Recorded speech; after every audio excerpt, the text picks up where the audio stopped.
What's up, everybody? Paul Carl here. We got 2024 all buttoned up. Last numbers just came in today from the booth, so I filled those in, and now we can look at how I did. So looking at eBay, we're down 17% in revenue, but we're up 8.5% in net sales. The strategy's working. Look at quantities sold, down 91%. 91% less work. Average sold price up 833% for $26 per item sold. It's all coming together. It's all coming together, ladies and gentlemen. You know, you see here all lots for the most part. There's some singles, some other miscellaneous stuff. Yeah, you can see my little graph month to month here. Take a look. Blah, blah, blah. All right. Let's go to the income statement. We got to go quick because the wife and kids could be home at any minute and I might not get another chance to record this. Oh, wrong spreadsheet. We're cracking under pressure. Oh, I wanted to brag about this before we get to the numbers. Thanks to my software and the SEO that it does, I'm ranked number 1 on eBay for average impressions per listing per day. I have all my item specifics, numbers of photos. I'm just better than everybody at all those metrics. And I just got to stay ahead of the other Card Cobra users now. I had a few months head start. So I got to keep pumping out more listings so I can keep this number high. It's very important for my ego. Anyway, let's look at the numbers here. So year 1 was like kind of the road to 100,000. Year 2 actually hit 100,000 active listings, roughly, early to halfway through the year, somewhere in that range. And then year 3 is when I was only selling lots in the higher end singles. You can see here like 17,000 orders picked, packed, and shipped versus 1,600. And revenue was down about $5,000, but up $9,000 compared to my first year, just trying to sell the singles. Because that's one thing that I think a lot of single sellers don't take into account is there's a good ramping up period, and you don't make any money. But that's a whole nother conversation. I think I've beat that horse to death. Cost of goods sold, higher than ever for me right now. At a little over $14,000 is what I paid for the cards. But I also did a lot more consignment because I haven't been sourcing. That's what I have to do for 2025. This is the year of sourcing. That's the biggest bottleneck. It's the biggest challenge. Like, you talk to any full-time sellers, like, everybody says they spend the majority of their time sourcing. Listing and packing and shipping takes virtually no time, especially if you're good with Kronocard or if you're using the cheat code that is Card Cobra. My software is sponsored by me. Like and subscribe, blah, blah, blah. All right. But yeah, so I've been doing a lot of consignment stuff just because I haven't been putting in the time to source. So I've been leaning on my relationships and getting more consignment cards in to sell. And that results in an inflated cost of goods sold because I got to split the profits, and splitting the profits costs you more than just finding cards to buy outright, which is fine though. It's a win-win. My clients are happy. I'm happy. But man, if this was halved, my numbers would look insane. Anyway, yeah, sales tax, fulfillment. This is the shipping costs. So my shipping costs are the lowest they've ever been. It is cheaper to ship lots than it is to ship singles. Like, your shipping costs are going to plummet until you build up roughly the similar volume. But like, when you look at it in terms of like shipping expense compared to revenue, like, an eBay standard envelope is like 30 something % of your sale at like $1.50 or $1.99 or whatever it is, versus like selling a lot for $40, and now that $6 shipping is like under 10%. Something a lot is significantly lower, so you get more cost effective here. But yeah, total cost of goods is actually lower on the grand scheme because of the shipping costs going down. Sales tax is down. Oh yeah, well, by virtue of less revenue. And my platform fees are down. That's the other thing. Like, with singles, you need to have, the big fancy accounts. You need to pay the whatever a month, $300 a month for the 100,000 listings or whatever. I pay like $60 a month. I think I pay way more than I need to. I don't know why. I had a good reason for it when I did it. Don't ask me what it is right now, though. But yeah, I'm still hitting my 30% target profit margin. I started buying pretty aggressively in December. And to full disclosure, I do cash-based accounting, not accrual. So when I buy something, I write it off immediately. That's just how that works. And I'm not an accountant. I could be completely wrong. Maybe I'm accidentally a criminal. Like, to talk to your accountant. I got to find a new accountant because my last one doesn't even know how to like type in the school district we're in correctly. payroll. I had payroll. My 4-year-old daughter, making her $15 an hour. This probably has to be higher because I don't know if I gotta pay taxes. I gotta talk to somebody. But she put in, solid 3 hours this year. 5 minutes here, 10 minutes there. She puts the 50-cent stickers on the penny sleeve for my booth cards. She's a good worker when she wants to be. She has fun doing it. She always ends up putting the stickers on like paper and drawing pictures and stuff. So I'm not gonna let her slack off on the job. She doesn't get paid when she's drawing me pictures. Like, you gotta stick on task, kid. But she did great. That was fun. It's really cool to have her enjoying being involved. So hopefully that continues as they get older. Marketing, this is my offsite PPC ads on eBay. I didn't spend that much. Actually, I might have forgot to put some numbers there, so this might be higher. Jesus, this is the worst video. I'm sorry, guys. My worst year review video. Supplies costs down. I got a new distributor, which is cool. I'm saving a lot of money. I'm buying a lot of supplies in bulk and putting a lot of it in the booth. They sell pretty well there. And then using, the stuff that I keep behind. Equipment, I bought some old scanners, some DS510s, some 4 parts ones, because I like to have them. So when I need to replace something like the rollers or whatever, I can get the OEM part from another machine. Got the little graveyard. I get to tinker, pretend I'm doing something real, working with my hands. I couldn't tell you what this $300 is. Maybe like a table, chairs for the booth, something. I don't know. But yeah, so that brings all these totals. We guesstimate 15% taxes. That number can only go up. I don't want to think about that. It's very painful being self-employed and writing those checks to New York State and to the feds every quarter. All right, but yeah, so my net, I made $1,000 less profit than I did last year with the singles. But when I work out an hourly estimate overall, I'm making about $64 an hour now from my eBay store compared to $13 an hour, which I consider that a pretty big win. It's going to be really interesting to see how 2025 goes, because for 2025, I got to put a lot of time into sourcing, and that is going to chip away at my profit per hour. But at the same time, my sales, when the sales actually happen, those will be at a significantly higher profit, probably like double what they are now, roughly, because of the cost of goods sold being significantly lower. So I expect for 2025 that this number will stay roughly the same or slightly higher. But if I get really good at sourcing, I think I could easily double this. We'll see.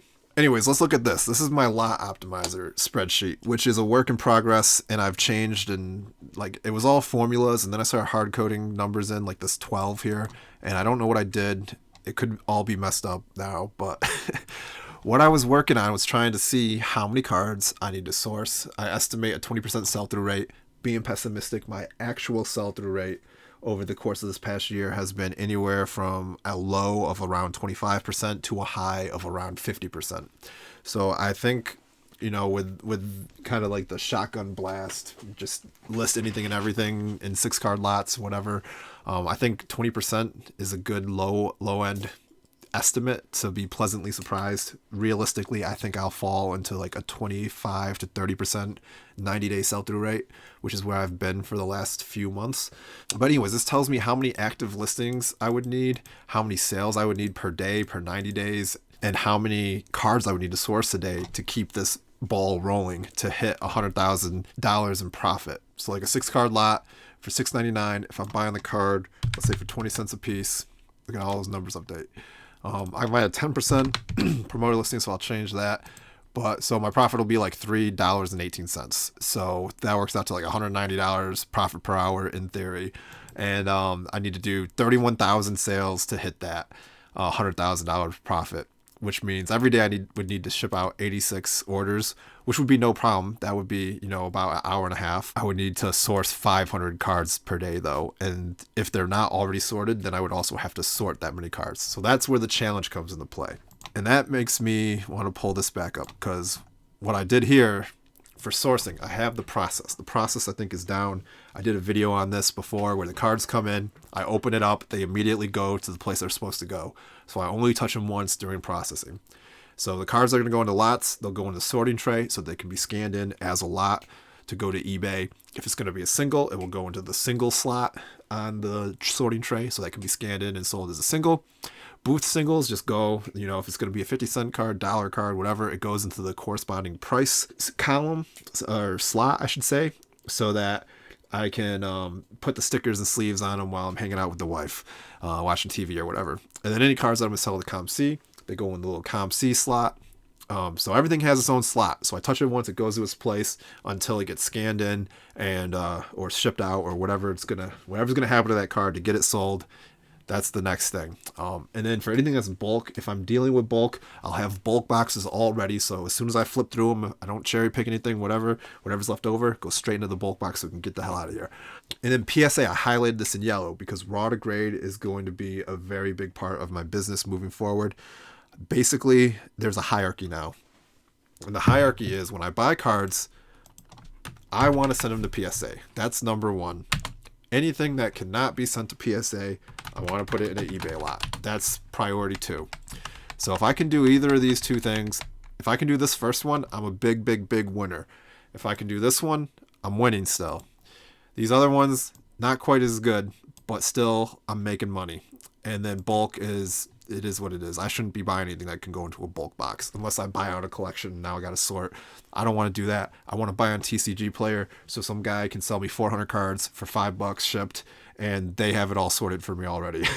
That's the dream. It probably won't last for long. I'm going to make all the TCG Player sellers quit because I bought 300 Pikachus from them for 3 cents and a piece, and now they got $6 and they have to pay for a grounded van shipping label and a box, and they have to pick all those and pack them and drive to the post office, and now they hate everything and they regret becoming a seller, and I put them out of business with one order because they realize it's not worth their time. That's what I predict is going to happen on TCG Player, because that's where I'm buying all my cards lately, buying all the Pikachus. Don't buy my Pikachus. I'm calling dibs right now. You have to respect the dibs. I'll show you some Pikachus because I sell them for $1 a piece. Buy them for a few cents on TCG Player, scan them in, make them look nice, put them in a nice lot, sell them on eBay for $1 a piece. It's awesome. It won't last forever. It's probably already over because I probably bought all of the cheap ones. But anyway, that's why I'm telling you guys, because I already did it all. I bought them all. I got thousands of Pikachus here. You guys will never see a Pikachu again for 3 cents on TCG Player. But yeah, this is the hierarchy. This is the goal. This is what I'm shooting for. And sourcing is going to be the biggest time investment. This is where the hourly rate gets inflated and crushed at the same time. Hopefully more inflated than crushed. That's the goal for 2025. So here we go. Here's the dream. I got $20 into a card with the grading fee because it's a Pokemon card, because that's what we're selling now, guys. It's Pokemon. Get with the picture. If it's a sport card, then I guess I gotta put this at like 25, right? We'll say I'm selling sports cards. I want to grade the Pokemons. I want the $14 card price point. They're great. This would be the eBay fees, but we're not doing eBay fees anymore because we're doing the PSA game. You send the card to PSA, you don't pay to ship it back, you let them put it in the vault, you list it as a buy it now on eBay through PSA's account, so they pick, pack, and ship it for you, and then they charge you the 5% or $5 minimum. So $5. We're paying $5 for fees now. We save $20, basically. You save like $20 a sale by just letting PSA do all the work for you. That's the way I'm going. So this cost, like this profit, all right, let's just put the eBay fees, because it's 5% for up to $100 with a $5 minimum. I think that is accurate. I'll have to double check. But we're looking at like a $50 profit on a $100 card that we grade. I only have to do that 5 times a day to make $100,000 a year in profit, which I think is possible. And you only need to have 2,400 listings with a 20% sell-through rate to hit that. This is not accurate, but I just need to basically, when I get my 300 to 400 cards a day coming in that I want to source, I just need 5 of them to be gradable and hit a 10. So maybe 10 of them are gradable and I have a 50% gem rate. Maybe that's the play. Try to get 10 gradable cards a day and just ship out an order every week. That's the rhythm I want to get into. So I can try to hit that number purely on raw to grade. But what am I going to do with the hundreds of other cards that aren't gradable? I'm glad you asked. We're going to put them in lots. We're going to do the Pokemons in the 12 card lots for $12.99 because $12.99 works. Let's say you got 20% a card right here. So $2.40 cost of goods sold roughly. So we're going to make our $5.80 profit. I need to do 17,000 of those in a year to make $100,000. So 47 per day. That's not that hard. You need about with a 20% sell-through rate, you need like 21,000 active listings. That's not bad at all. The bad part is you got to source like 600 cards a day to list that many. I have to figure out how to model this, but what's going to happen is I'm going to have a blend of these raw to grade cards giving me the big chunks of money, the big hits, pulling all the weight for the account, right? And then all the cards that can't be graded, all the cards that I can like snipe for cheap, get for cheap somewhere, put them in a nice lot, sell them for that $12.99 if they're Pokemon, because this will go in eBay standard envelope, one eBay standard envelope. Same with this $6.99 for 6 cards for sports cards. This is going in eBay standard envelope, and right here that's $3 profit. So all these other cards we're gonna get our $3 hits, our $4 hits. Those are the new. If you do $1.50 shipped on your commons and you're making your 30-40 cents or whatever it is, it's probably worse now. You're making that a little bit, and that's your base hit, and you hope someone buys a couple of them. Like, okay, well, I'm doing that same concept, but I'm making $3, $4 a hit. And then if somebody buys multiple lots here, then oh man, you think it feels good to sell $30.50 cards to somebody. Wait till you sell, 10 6-card lots for $7 a pop. That's way better.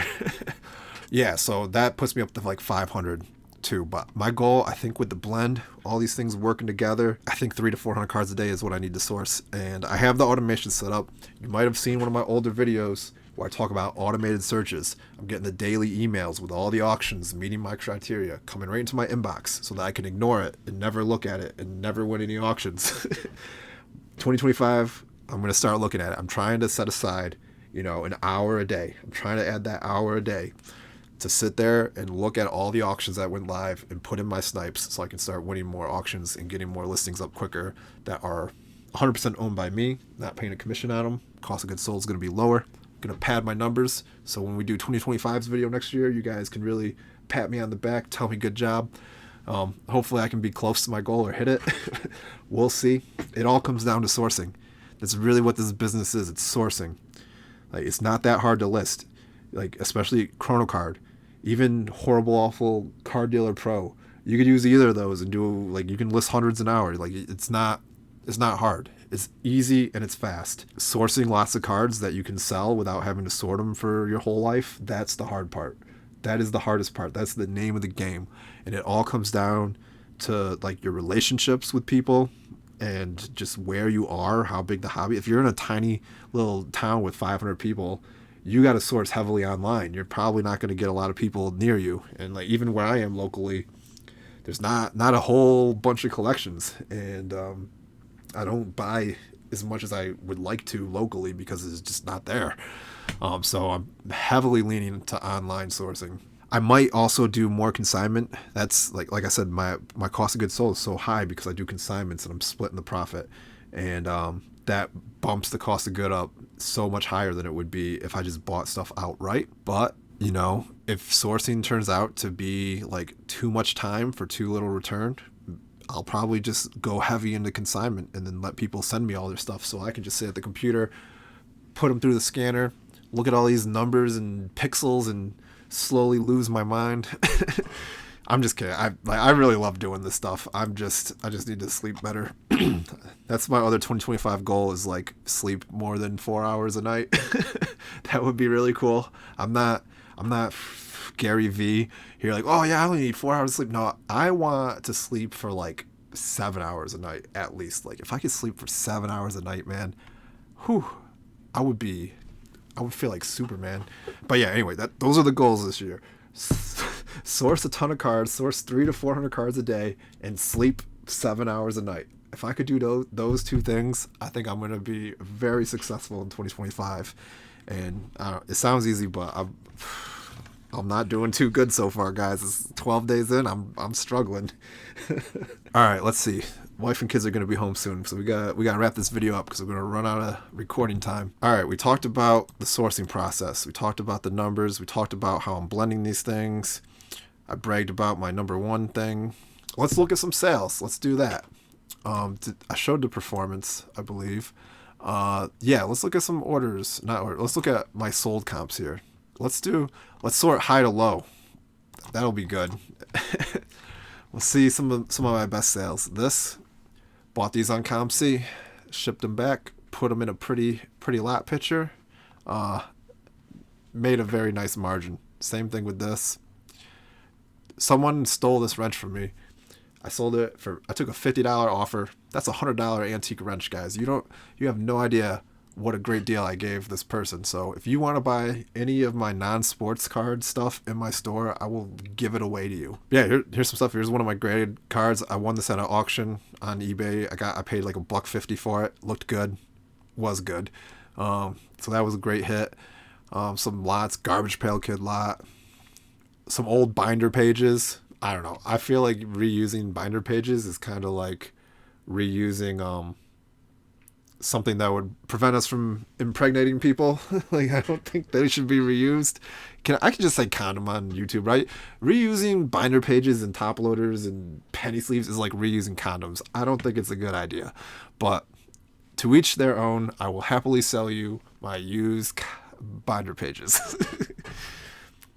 You're going to need to subscribe to my other platform if you want to buy the other thing. We got this. I got this at an auction too on eBay. Michael Jordan lots, some Bo Jackson stuff, tools, bulk boxes. I'm out of bulk boxes, man. These guys, these things sell so quick. $45 for football. I usually get $45 for basketball. I think I probably took a $40 or $35 offer on this one. Baseball, like $30 to $35. It varies on sport, but this is where all the bulk goes. When I get a big collection and it's just got tons of bulk, I put it in these boxes, get them out of here. Some mixed lots. I don't like these Stars Hall of Fame rookie ones. They don't sell quickly for me. I find that the player lots sell a lot faster and better, so I try to do more of those. Old Lego set throwback to my Amazon days. But yeah, just a bunch of player lots. Some Ken Griffey Juniors. Those are from ComC. ComC to eBay. There's a lot of opportunity. Sport lots to eBay. There's a lot of opportunity. You got to be clever when you're trying to source online. But basically blew out a bunch of my older listings. Let's just do recent, because there's a lot of 6-card lots. We got to give some love to the 6-card lot. Justin something or other, like this guy, $7 for 6 of his base cards. I guess there's 2 inserts, but yeah, I mean, like Nolan Ryan junk wax, some TCG players steals that I got, Glenn Dorsey, whoever that is. I'm sorry, I don't mean to be disrespectful. I'm sure Glenn Dorsey is probably a really good player. I just don't watch sports. I don't know anything. I'm just a big dummy who likes to push buttons and scan cards. Griffey, he's always good. Yeah, Pete Alonso, Lawrence Taylor, yeah, like just throw them in a lot. $6.99 shipped. 6 of whoever. Like, you can scrape 6 cards together pretty easy. As long as it's not like horribly unsorted, like this is really pretty simple and straightforward. Like, you put them in the scanner, push the button. I like the bigger lots, obviously, because you get a better profit per hour, even though you get less revenue per card. It's just a win-win for everybody. Like, I make more for my time, and the customer gets a better price per card for their money, and I love doing it this way. But I'm also not going to sit here anymore and try to save up 100 cards to make a 100-card lot. If I only have 6, I'm going to put them in. If I have 5, I'm going to bulk them out. I'm not trying to warehouse cards and sort and organize and all this or that. It's like, it's got to go through the scanner right away. Everything's got to be fast. Yeah, this one sold fast. There's probably a good card in here, this Houston Astros lot. Because team lots don't usually do that well for me. But I just stumbled across a box with team sorted cards. Some more Pikachus. If you're not selling Pokemon, you need to start selling Pokemon, because this stuff, I can't keep Pikachus in stock, man. I gotta look at this. I got doubles in this one. I try to not do doubles, but I gotta get more unique Pikachus so I can keep doing these 12-card lots. But I have thousands. In the waiting. I will save and organize my Pikachus. That's how committed I am to Pokemon. Wayne Gretzky checklist, $20. That was great. But you can see it's junk wax. It's base cards. There's probably some hidden gems here or there in some of these listings, but like, I'm not selling good stuff like in the way that we think of it as good as sellers. Like, we think, oh, that's a $5 card, that's a $10 card. Those are good eBay cards. Like, we don't think of, I don't know, a 1980 Jim Palmer is a good card. What do you buy that individually for? Like $1.50, $1.99 still? But you throw it in these lots and they move, man. Use top loaders, some screw down holders.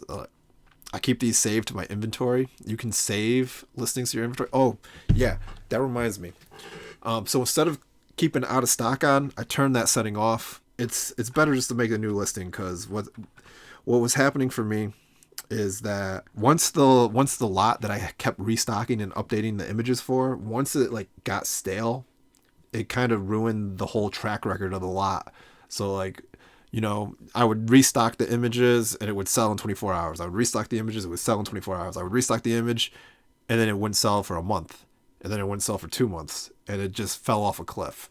So instead of having to like micromanage my active listings and like, ending certain ones and leaving other ones active, I just save these to my inventory. So I'll relist them from scratch when they're back in stock, and it keeps my eBay store cleaner, makes it easier to like maintain the listings. Like I don't have to go in and delete my zero quantity listings that I'm not going to restock.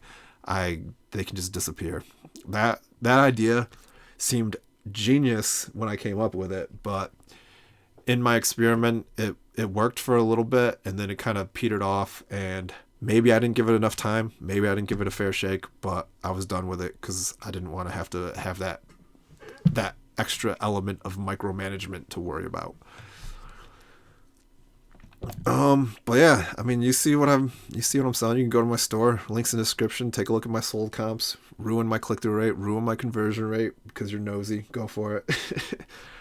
Maybe buy a lot if you feel bad for me for tanking my metrics that my ego desperately needs to see go up, especially my click-through rate. Maybe if you are going to go to my store and take a look, if you're not going to buy something, like, you can tank my conversion rate a little bit, just bump my click-through rate up, like click some listings for me.